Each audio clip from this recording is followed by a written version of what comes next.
गोदी भी फेरनी है ना चलो रे दोस्तों हां फिर हमने काका ने छप्पे छप्पे पहले लानी बेने ने फिर लानी गंदे कट्टो ना गड्ढो सुआ कद्दा लानी पतली बनी हां गोदी फेरनी है हां पटोई है हां गोदी ये ਅਸੀਂ गोदी भी नहीं फेरनी मेरा भले ही कर जाने हां सियाल वालो ये नहीं चढ़ी होनी हां सवेदी वहां फेरनी सुबह फगन में साल हुआ कुआरी हुए पट्टो गड्ढे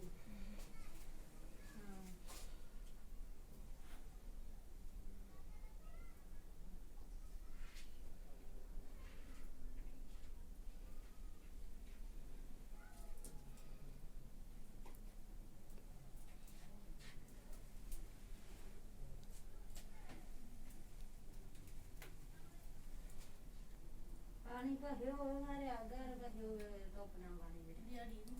हां टोप लगे हां बेटा उसको वास्ते बारिश आ चलनी हर पानी भी फेर हो रही है वो पूरा शुरू उड़ने नहीं करे हां चलो ऐसा नहीं ना हमारे थोड़ी ना पानी पता को जड़े दे वाली गर्म हो वो पानी ड्रम में चोखड़ो बैठनो नहीं बगन बंद हो गए गर्मी गर्म हो जाए हमने पहाड़ की जरूरत है एक मारे ज्यादा मारो गांव में बाज जले ने इड़िया केरी जले फिर वो पिछले रसो तक हुए जो छटू गए बाना कूड़ो पागिया ना पतीला फोटो भी है चिड़े बड़ी बने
ਲਾਂਗੇ